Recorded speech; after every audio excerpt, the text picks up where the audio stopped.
Welcome to the Spilled Ink and Coffee Show, where we take book discussions to a new level. We don't just read books, we interview them, journal about them, sip coffee, spill thoughts, and explore stories on and off the page. Grab a cup and get cozy, because every book deserves a great conversation. Welcome to episode 33. I want to smack Harry. Which is stronger, fear or love? Yes, Dumbledore. This episode is a 5-star review kind of day, and we're here for it.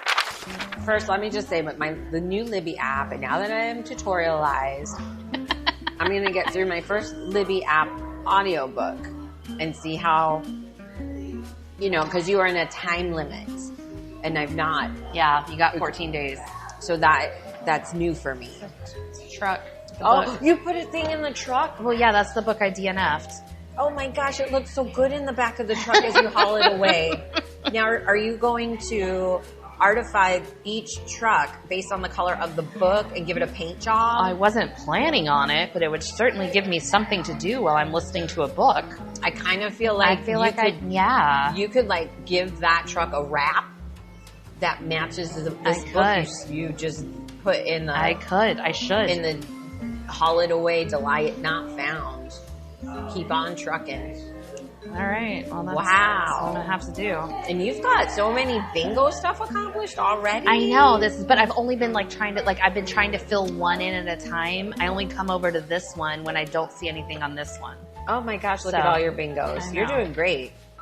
My goal is to read more physical books because I got into this. I'm loving the audio. But before, I was reading so many graphic novels. So anyway, I'm not afraid to read physical books, guys. Look at all your books. Oh, my alphabets? Yes, I want to see your alphabets. I'm not done oogling over your pages. This is just what I do because then you inspire me with the stuff. Where did my alphabets go? Keep going. It must be both. Oh, there it is. Yeah. Oh my gosh, I love it. I love it. I'm going to show you something in my alphabet, and I probably need to start setting mine up like yours, only because I lost a letter. You lost a letter? I don't know how this happened, but it must have been when I was doing stickers for my letters, because I wanted to put the M in for Mr. Spock's book, and I was like, where the hell is M? I kept looking for, and then I had to thank goodness I'm an art teacher, right? But my gosh, I lost the letter M when I was creating it. But I like that yours is the pictures of the book. Well, way better than what I'm doing. Well, that's what I switched to. I mean, it's the same layout as last year, but I just added the books in instead. I was just writing names in. It just means I get to use more stickers. Oh, I want to do this. Looks so amazing. And it makes it more colorful. Yeah. And then you actually get to reminisce more. You're like, oh yeah, that book. Guys, I know you can't see it, but you can also, you want to talk about mess ups. This is you, this is V. But the book.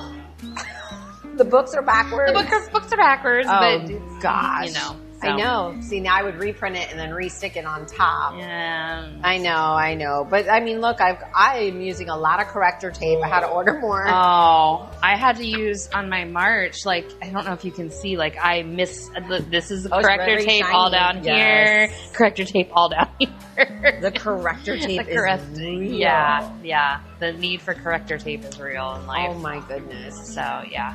All right. So, Rachel, I think we finished with mine because we did this one, right? Yeah, we did. I'll let you take a glance over it, and then you might have to read through some things. Bless you.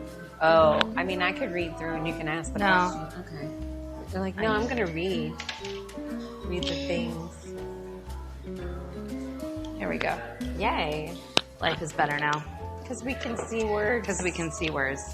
After we just talked about classes. I still can't spell them, but... I leave letters off, so life. This is the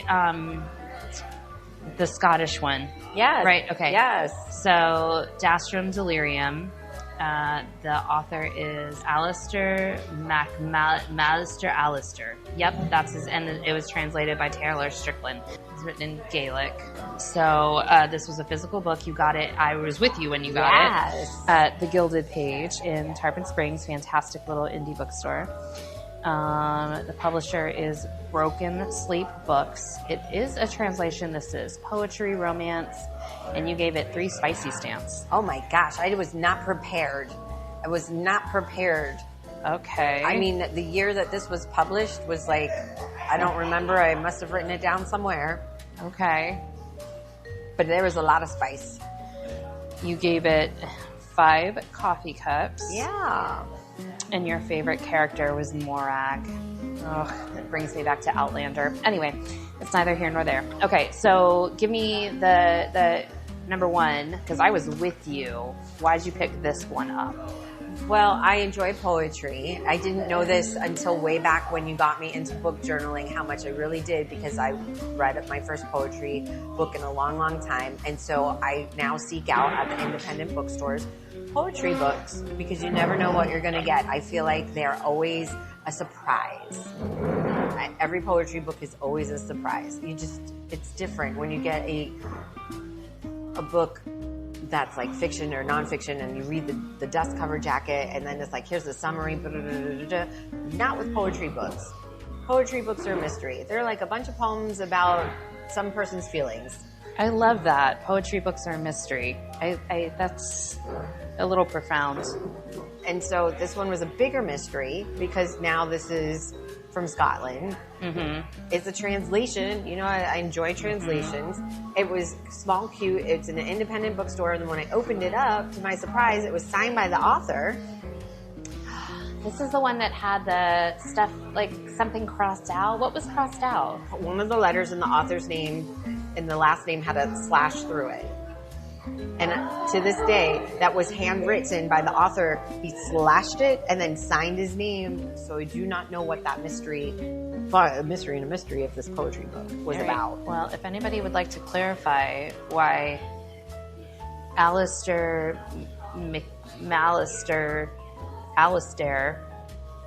that's really bad. Yeah. Why he did that, please reach out to us. We would love to know. 1,000,000%. So you said in your review that what sets us apart is the format. So what's unique about the format? On the left side, when you open it full page spread, the left side, it's in the English translation. On the right side, it's in its original context and language. So it was really neat to just looking at linguistics, what that looked like. Well, and as much as I dislike poetry, format in poetry can play such a huge visual part, like the visual format plays such a big part in poetry as well. Trying to get that when I'm going over poetry with my students to understand, like, everything is very intentional in poetry. Every space, every skipped line has a purpose. It's not just, I feel like I should start a new stanza. So it's really cool to see it in its original format. I think that's really neat. I thought it was cool. Absolutely. The poetry told a story. Each poem, separate as it was, still had a story. Like the premise of the story is this man, he falls in love with this woman, and all he does is obsess over her. I'm guessing that's Morag. Yes, and he dreams about her, and he has all of these daydreams that you're watching, and then when you get to the end, he goes, I think of Morag as I roll over to kiss my wife goodnight. Oh. So this man, his entire life is obsessed with this woman he can never have because she rejected him early on, but that doesn't come full circle to the end. Right. And just some of the stuff that comes across, I'm like, wait, did I just read this? What is going on? And when that long poetry story concludes, there's some additional stuff at the end that does not at all correlate to what I'm going to consider a poem of 30, 40 pages. then you get smaller poems after that. So it's one big ass poem. I mean, is that a thing? Like maybe he wrote an epic poem, but this- that epic poem is epic, like the Odyssey. Okay, Iliad. well, this was this guy's epic poem. Okay. That's the best way I can put it then. Because it was his journey from young adulthood, meeting his first love, all the way until now he has a wife and child. I'm skipping ahead a little bit, yeah. but I'm reading through your. One of the most heartbreaking themes is that of almost. Like the almost of Morag. Yes, it's almost kind of sad that he's tormented through this. He's tormenting himself. He could have if he just did something different. And even at some points, I'm like, did you even actually talk to this woman, or you just fantasized this whole thing? Oh, that would be super. Like if she was just somebody. Mm-hmm. That's really how I felt. Like you almost could have. If you just said one word, if you said hi, this all would be different, and then I wouldn't have read it because it wouldn't exist. So I have to ask. And I'm going to read this. Yeah, go. Mm-hmm. Not every poem hits the same heights as Delirium. The one exception deserves a slow clap. The Penis Bookmark poem. Mm-hmm. Absolutely unhinged. I laughed out loud. You're going to have to explain the Penis Bookmark poem. Since it says go look at page 64, and I did not bring this, okay, we will make this a what the poem moment. I love promise that. Okay, I'll put this on a video. Okay. So everybody could see that after we have our epic poem, we get that. And I'm like, what just happened? So do you think that anybody in this, any character in this book, the speaker, Morag, his poor wife, whatever, deserves a reality check? Well, obviously the guy, he needs the reality check, the speaker, because he needs to see somebody about his delusion. Delirium. Yes. Interesting. Yes, because it is a delusion. Was there, besides the Penis Bookmark poem, was there a particular poem or scene that really lives rent-free in your head, that really stood out to you? Well, the end scene for sure, because it's a twist. If a poem could have a twist, I had the twist. That one. The love scene, it's a really deep love scene between him and Morag in his mind. It's very descriptive. That one is definitely there, hence the spiciness of it. It's not really eloquent, but it's not raunchy. Whatever's between that. Okay. Which I guess is the spicy part, right? I guess it's spicy. So do you have some little sexy poems in there, since you got some spice in there? Like sexy? It is. I guess I should have, I guess I could have put just, it's Skinamax. We all remember Skinamax. It's Skinamax. Okay. Okay. I should have wrote that. It's very, yes. Okay. All right. So how about then with a little music. Quotes. I love this. She was the wound I kept reopening. Ugh. We know who she is now. We just talked about her. Ugh. And the thought that it could be it's all a delusion. Delusion? Wow. The sea did not wash her from me. You can tell. Yeah. My marriage was silent. Morag was sound. I feel like the delusion is heavy. It is. And friends, if you're in a relationship with somebody and you feel this way, just have a little self-reflection for the sake of the other person who is not receiving all of you. I felt for his wife. Yeah. In the end, I was like, you bastard. Yeah. It's a delusional, emotional love affair. Sounds like a very one-sided. Yes. I mean, people have emotional love affairs all the time. I have emotional affairs with my book boyfriends all the time. Thank you. See?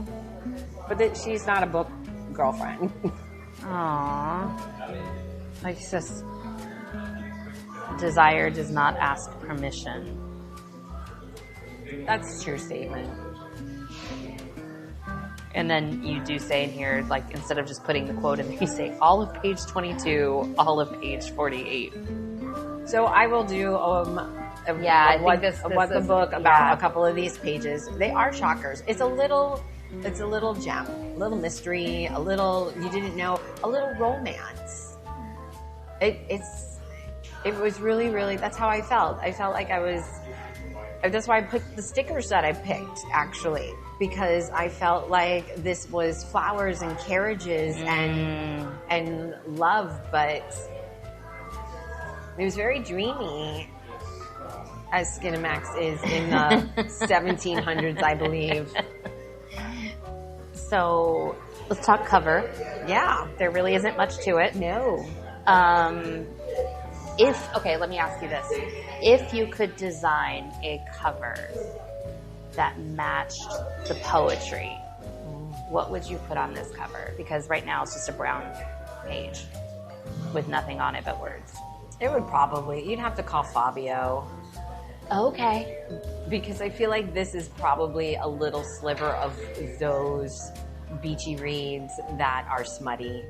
Okay. It could be what's a smutty version of that time period? I need to make sure that I go back and look, because I know that this is a translation of a poetry book from a while back. Let me just look at it now if I can. It needs to have Jamie Fraser on the cover. Who should pick this up?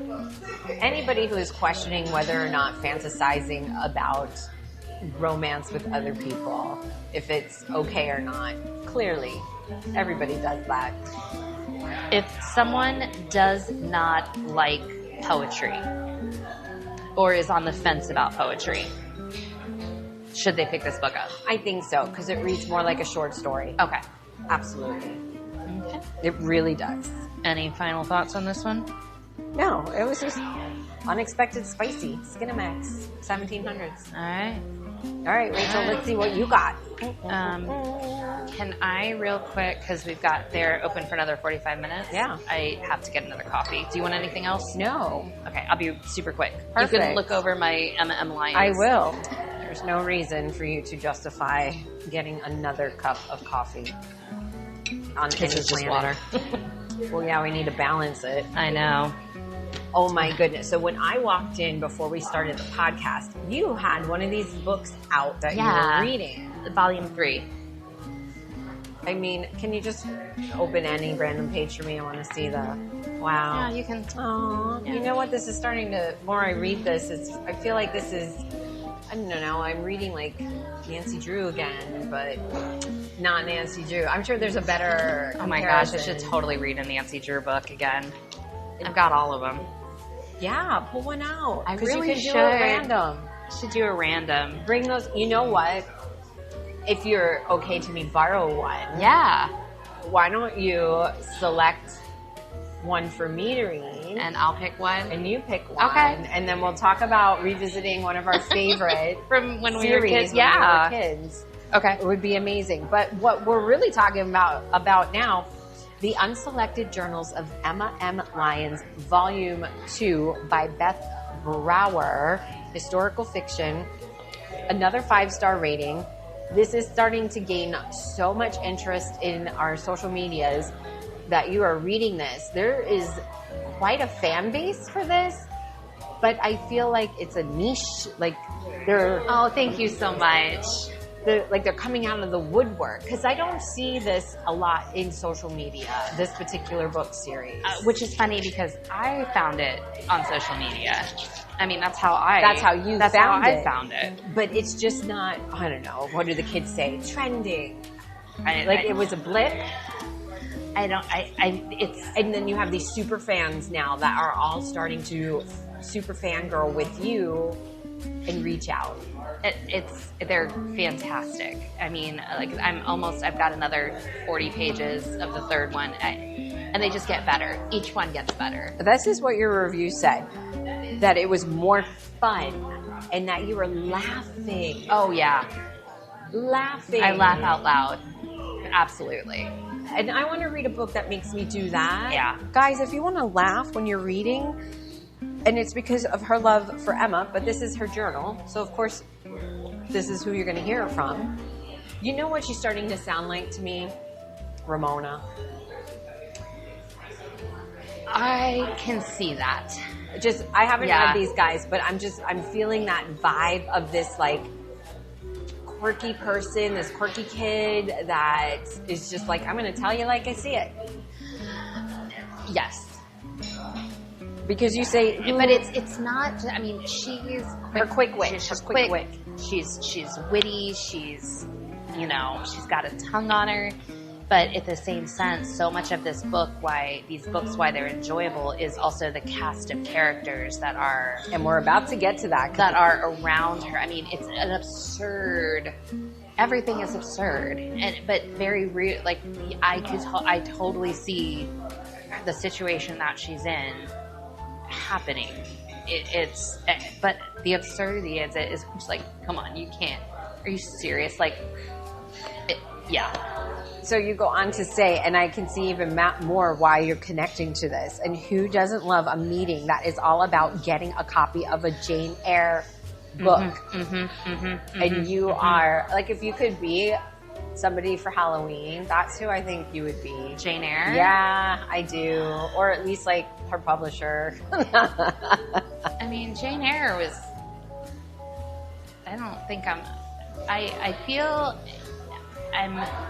I wish I were an Elizabeth Bennet, but I'm probably more an Emma Woodhouse. Okay. I think I want to be Elizabeth Bennet, but I'm probably Emma Woodhouse. Okay. I think I'm self-realized enough to realize that Wouldn't I'm not that smart. Wouldn't that be a fun event to go to where we all get to dress up as our favorite authors? Of who, well, Or even favorite character from a book? Yeah. Any of that. I wonder, who's your favorite character from a book? I know. Elizabeth Bennet. It is. Okay. Yeah. Perfect. Now, you say you really want to meet, and I love the name, Cousin Archibald. Yes, Cousin Archibald. He is Cousin Archibald Flat, who doesn't deserve Emma's kindness. I think what I've come to realize in the second volume, and then as we continue reading, everybody knows he's ridiculous and absurd. They might not have known it at the beginning of volume 1, but as we creep into volume 2 and further in, it's like, oh yeah, he's just Cousin Archibald. Like, he doesn't deserve all the goodness that he's got. Wow. I haven't read this and I'm so excited. I'm already casting your characters and which famous people are going to play them. But Okay. we'll see if we align with that at the Okay. end. You also say, well, you can't wait for him to get his karma. Archibald. Yes. He needs to, because He's just, he's your reality checker. well, I think what I've come to realize, and I feel like I'm kind of blending because I'm reading volume 3 right now. I think I'm blending a little bit here, but he truly believes that he is the victim. He is the victim of Emma. He's that self-absorbed. She is all that is wrong in the world. Gee. And he is being tortured by her. Wow. But I think he actually believes it. Believes it. Yeah. He's delusional. Yeah. That's the theme today. Yeah. Delusion. So the Duke, the Duke is introduced. Yes, the Duke is, or as he's referred to, he's the Duke of, I'm probably going to say this wrong, Islington. You did good. But most of the time he's referred to as Islington, Duke of.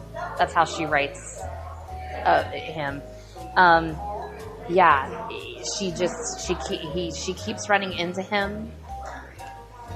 Well, describe his character personality. Yeah, very aristocratic.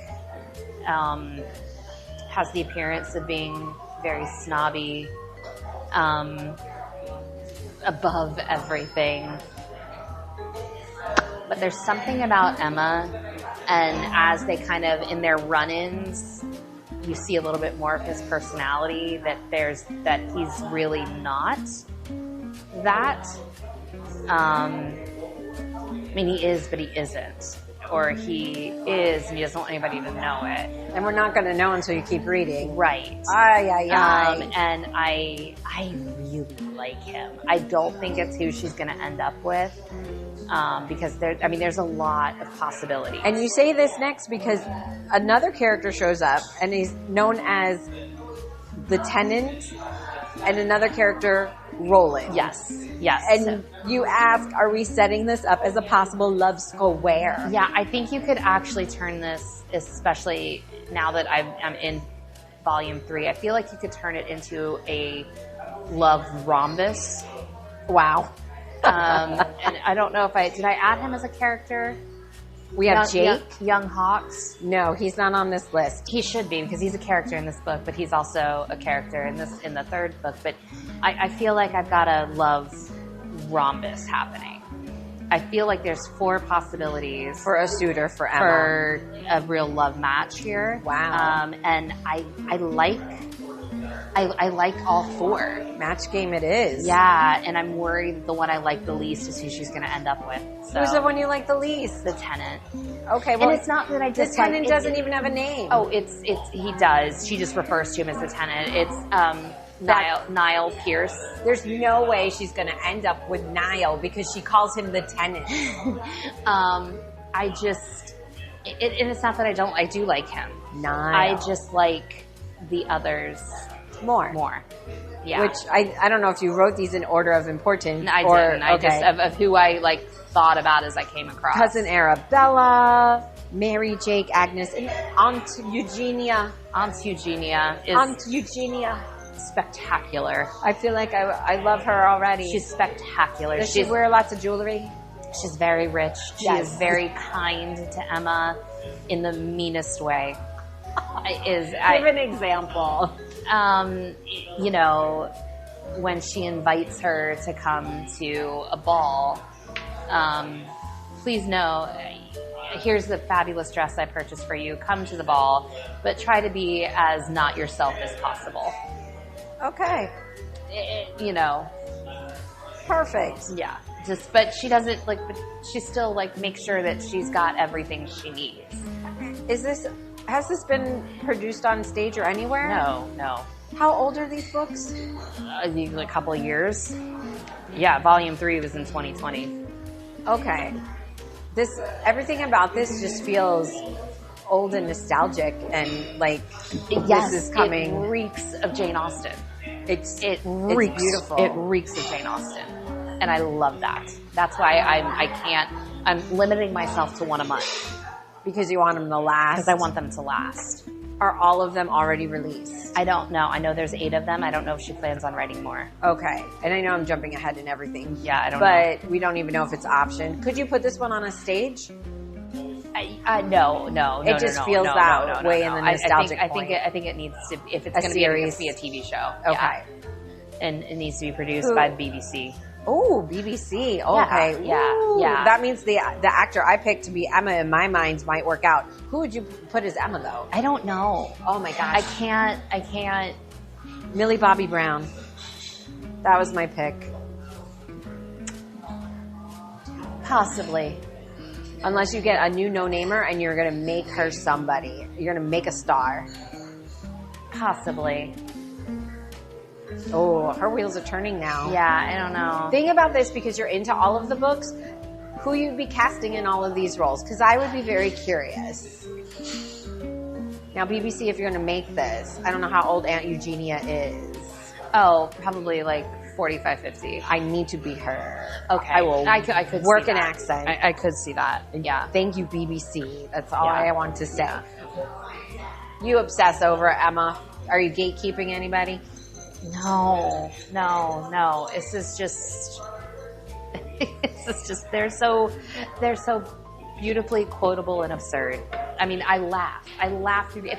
I literally I have to stop myself from underlining quotes because I could just, there's things I'm like, does this really deserve an underline? I have those moments. Because this is so good.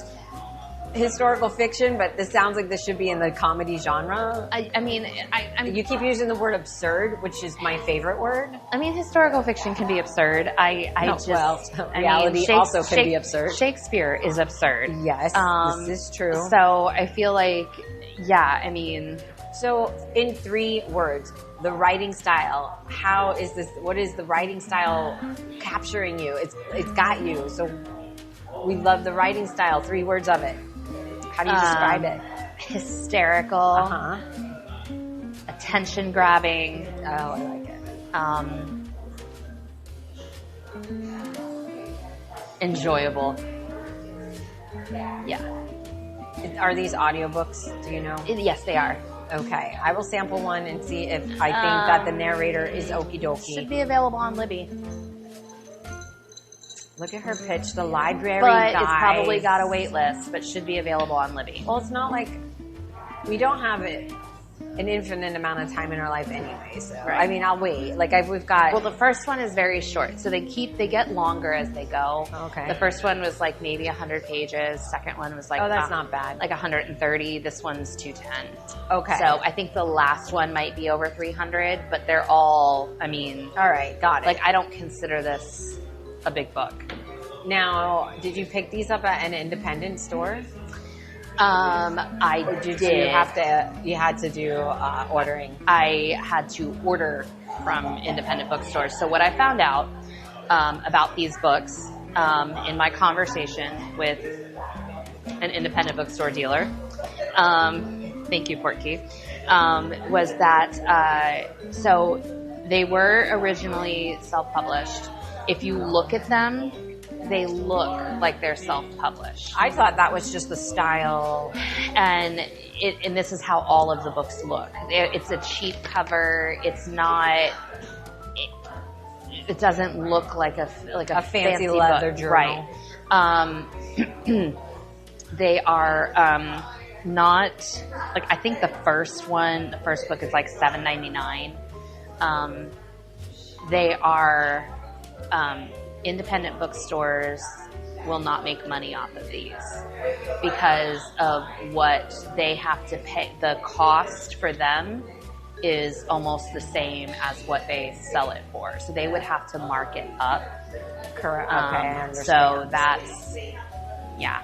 I understand. Yeah, so I've ordered, like I have special order, but you're not going to walk into an independent bookstore and see these on the shelves. That's what I thought.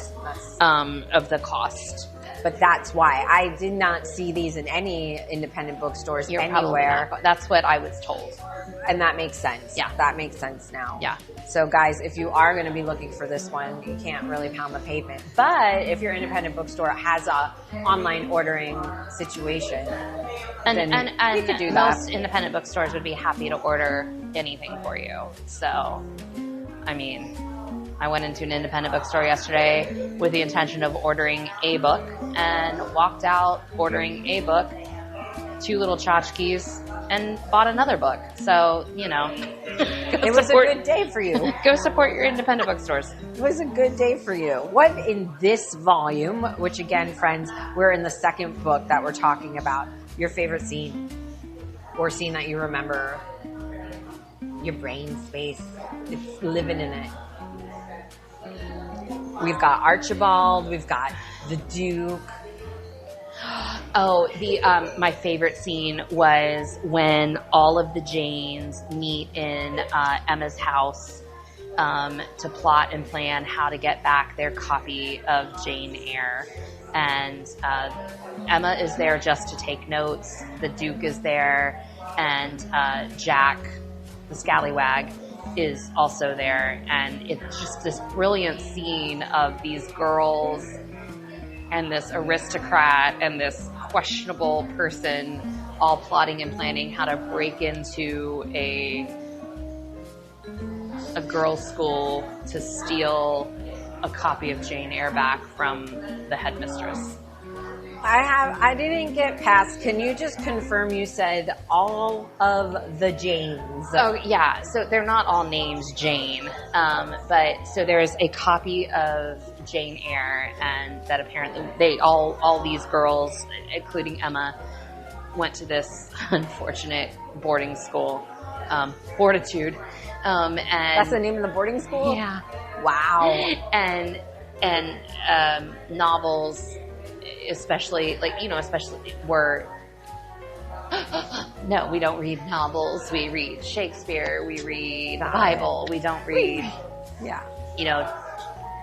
trivial fiction.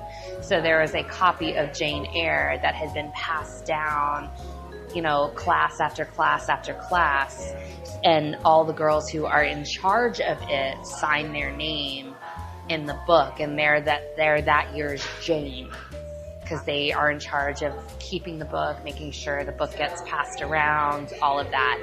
So all the Janes, The Jane Keepers. from so you've got 20 girls over 20 years. That's all amazing. the Janes come together with the help of Emma and the Duke and Jack, to plot to get.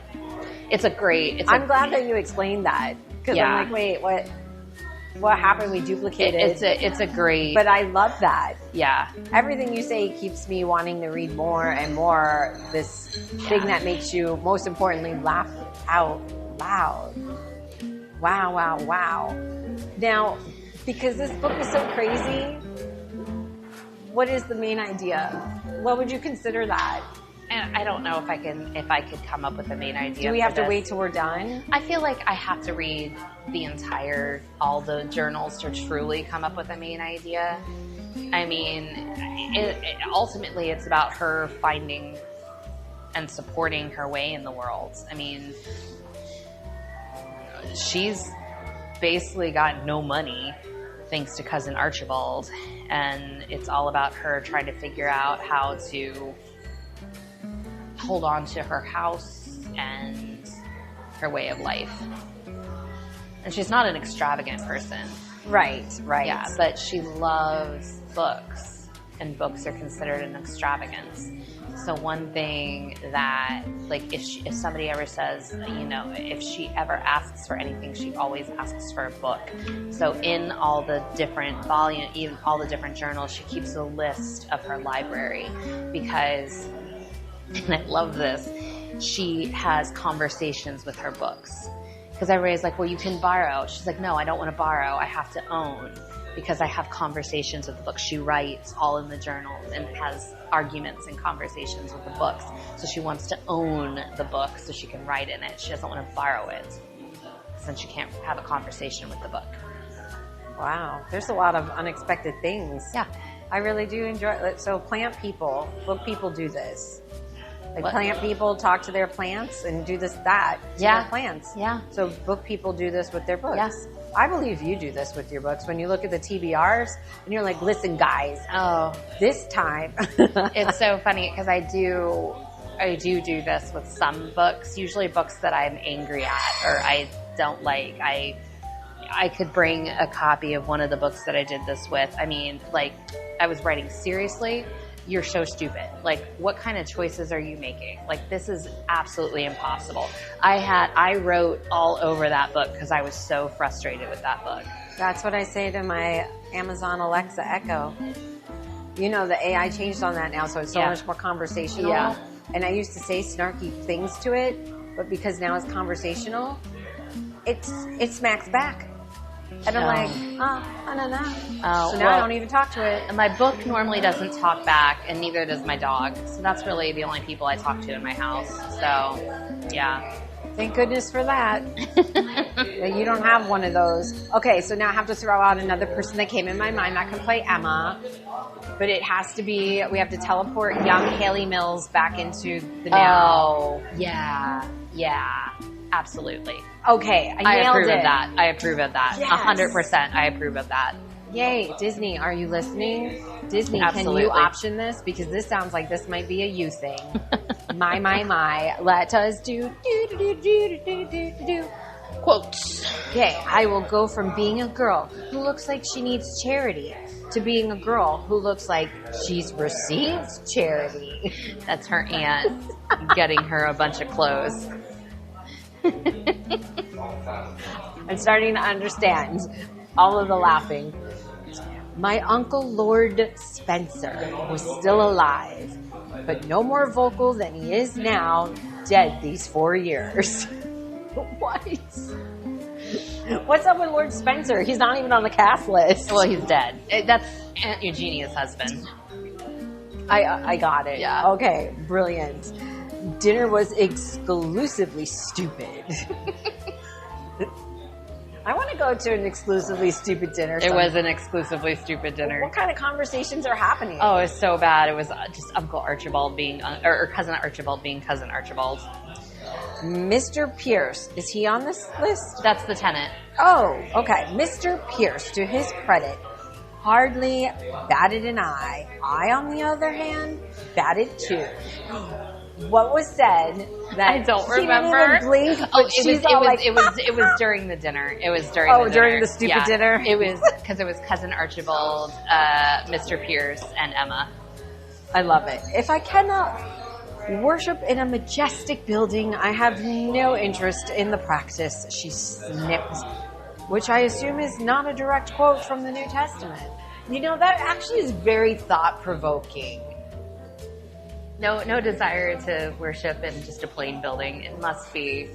That's so the opposite of what I always say is I don't need a building to do that because the earth is my building. And I just love that Emma throws in at the awesome. end, which I'm assuming is a quote from the New Testament. It's brilliant. I want you to do like a commercial for a reader, like instead of an elevator pitch, I want it to be more like some kind of commercial for this book. Like, what would the TV commercial look and sound like to read this book? Infomercial. Get it now.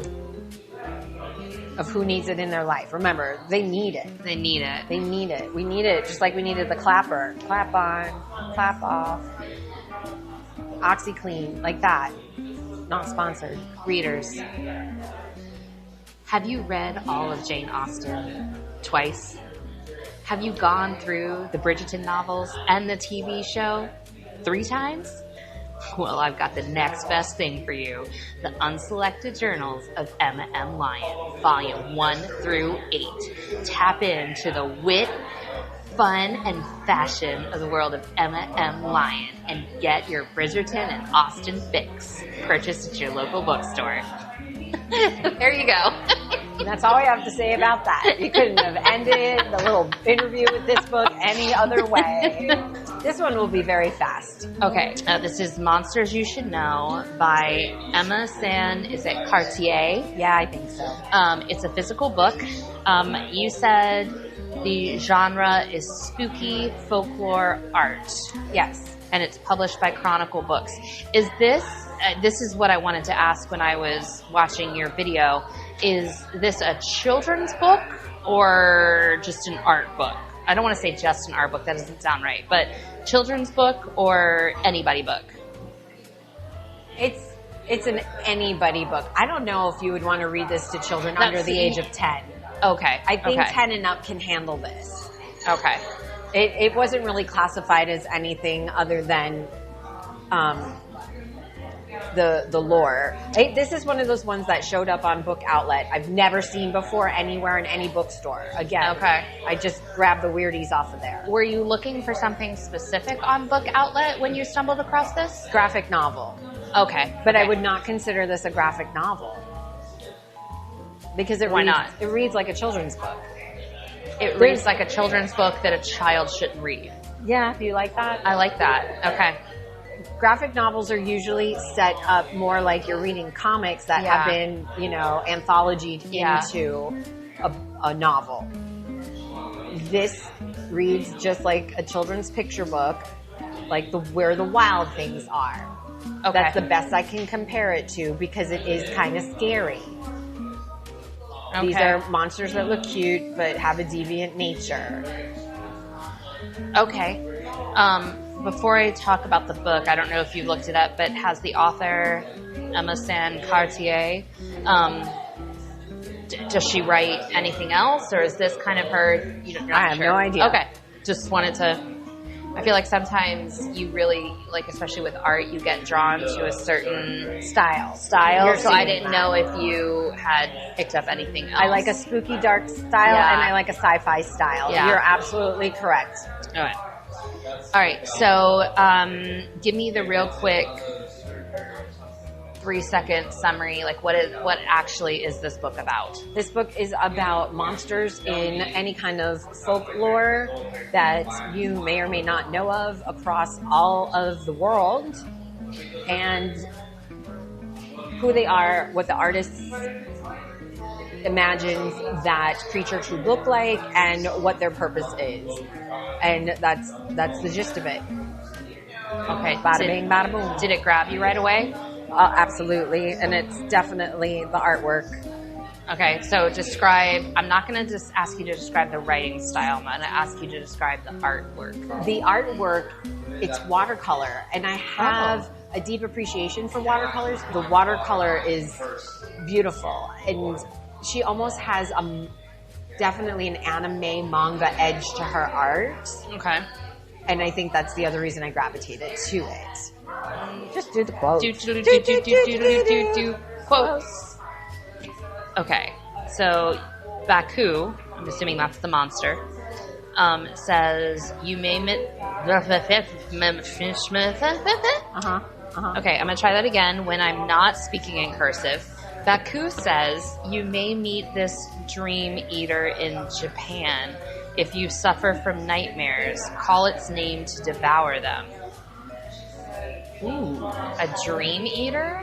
And he's this cute, like, little, almost, not really a dog, but not really like a lion.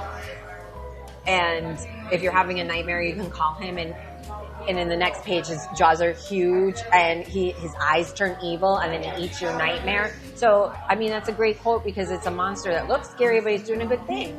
Misunderstood. I love that. All right, then I've got Sigbin. Vampire creature from the Philippines. It can drain your blood by biting down on your shadow.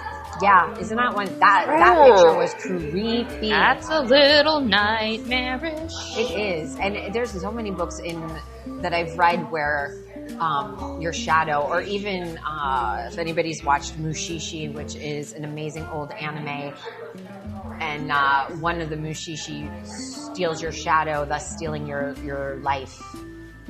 Same concept. Why do we have similar concepts like that? Where did that come from? Deeper dive another time. All right. Adaro travels by rainbow. Aw. Found in the waters of the Pacific Islands. I want to travel by rainbow. It's pretty. It's like Rainbow Bright. I love her. Did you have a unicorn? I had a Sprite. Okay, and then your favorite character was an Enra. Light a bonfire in Japan and summon this misunderstood smoke monster who wants to be your friend. That's it. I love that. So who should pick up this book? Anybody who wants to learn something new, somebody who wants to look at some really amazing artwork, anybody who likes spooky things, legends. It's a fun, cute book. Okay. Any final thoughts on this one? Not really. It was unexpected. That's what I liked about it. It gets me on a lot of different levels. Well, I feel like it kind of came out of nowhere because you weren't necessarily looking for it, but you found it. Correct. Kind of like the monsters in the book. Aww. I know. So sweet. Okay, Rachel, here we go. You can close my book because hold on. Do you want me to move these to where Sure. we are? Perfect. Because I do not know. I'm sure this one will go very fast, Yes, but I think this will be yes. our last one. Yes. This one, yeah. 'Cause And drum roll. Doo-doo-doo-doo-doo-doo. We have Harry Potter and the Half-Blood Prince. Rachel told us already last year that she was rereading all of the Harry Potter series. This is audioed. 5 stars. Remind everybody why you're revisiting Harry Potter. Just because I realized that I've actually only read the last book once. because every time a new, because I was in college when these started coming out. So every time a new book would come out, I would reread the previous one and, read book 1, book 2. So I've read all of these other ones 3, 4, 5, 6, 7 times. I've never read the last one more than once. So that meant this is only the second time I have read The Half-Blood Prince. Crazy. So I just want to revisit them all before I move on to the Percy Jacksons. So, I'm glad that you've given the audience a glimpse into the Percy Jacksons up and coming. Yes. I love your little character list here with all the stars. And actually the handwriting on this is really fun and different than I analyze handwriting. Oh, okay. This one has a lot more sharper edges in some of the letters as opposed to over here where you have more whimsy. Bubbly. Yes. My grandmother would tell you all about you and your future by your handwriting. Okay. I know. Her review. She loves these books so much, even if I can't stand the author. I know, we don't have to go on with that. The characters, the events, the descriptions are engaging. This is only the second time. It's the second time. I've read this book and I still devoured it. 6 books and we still get new characters that grab you like Slughorn. Ooh. While Harry and Dumbledore will always drive me crazy. You can't beat the story. Why are they driving you crazy? They need to sit down with a therapist and learn how to communicate, period. Between Dumbledore just not telling Harry, hey, this is what I'm doing, and this is why you should know, because God forbid I tell you and disaster happens, which happens every time. But isn't that intentional for the life lesson that Harry needs? Dude, you're a teacher. Like, give the kid the information, okay?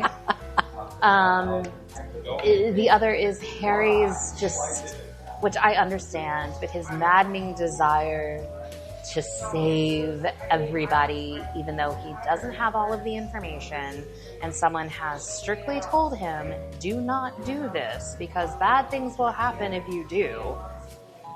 No, I must be the hero and save it. So I understand sometimes when, the other, his friends or other kids at school make fun of him or get mad at him for, always wanting to be the hero, because I'm just like, it's okay to follow the directions. It's okay. Now, granted, he doesn't have, the most stable adults in his life to give him, you think, proper advice and making good decisions themselves. So, yeah. So I need them to just learn how to communicate. Okay. And listen. On your character list, I'm actually surprised that you said that Neville is your favorite.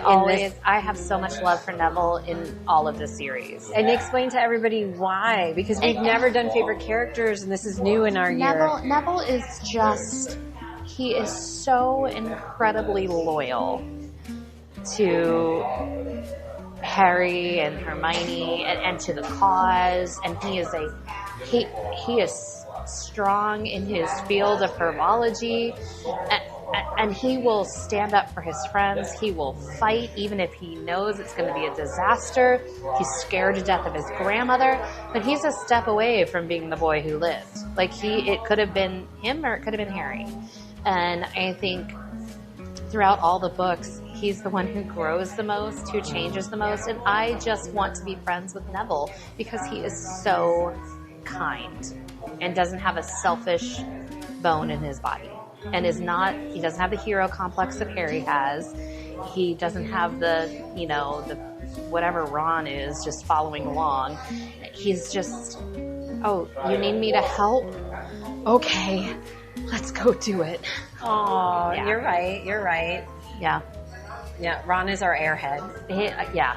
My goodness. Well, you obsess over Neville, but who needs the reality check in this book?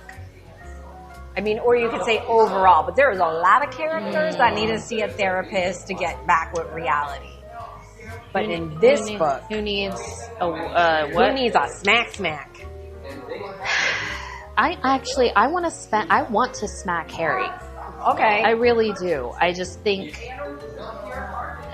I know he's dealing with a lot, and I know Dumbledore is asking a lot of him, but he makes some really silly mistakes because he thinks he knows better. Gosh, young people I always know. thinking they I know better. I know. How is that even possible? Do you have a favorite scene in this book?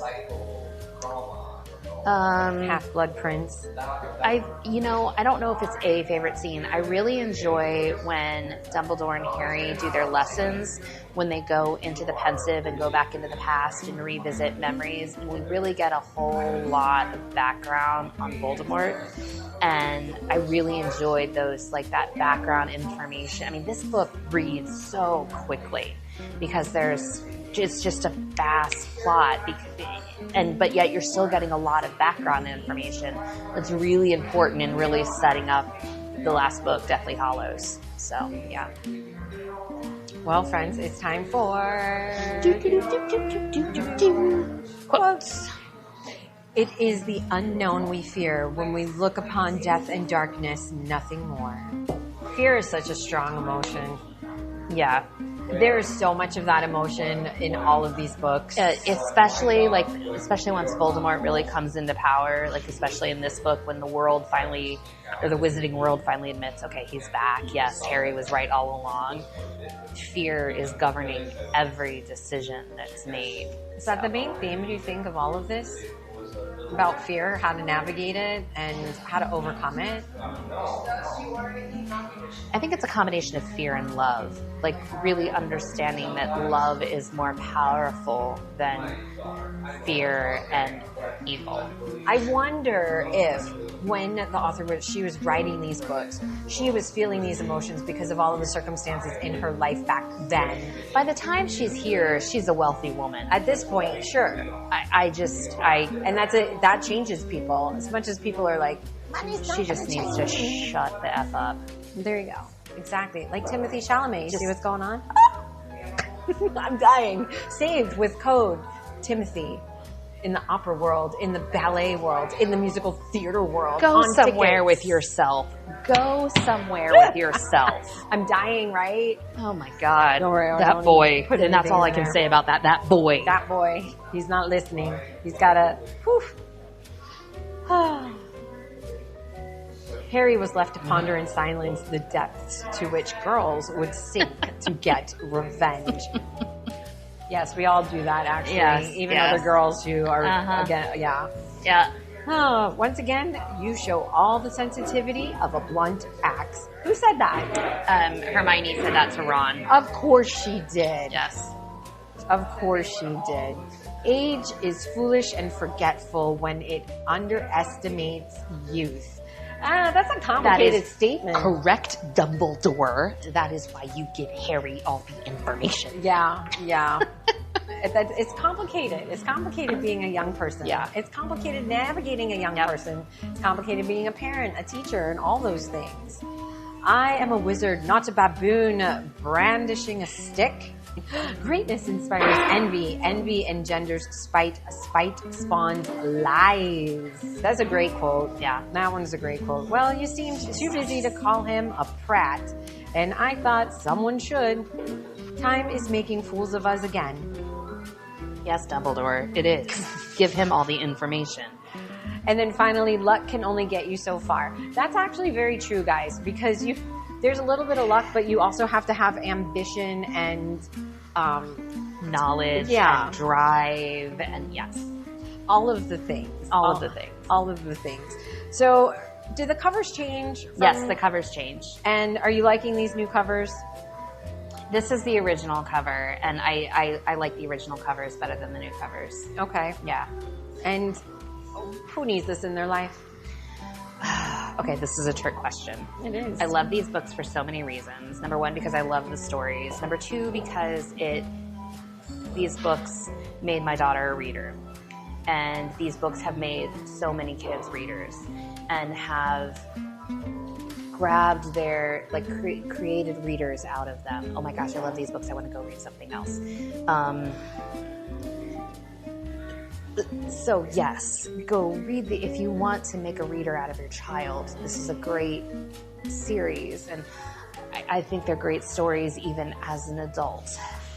The best part about this book and what you said is it also came from the library. It did. It came from the library, and it's a book from the library that will inspire your child to read. This is today's message from Rachel. That's the ink, guys. Thanks for listening. Bye. That's a wrap. Time to close the book on today's episode.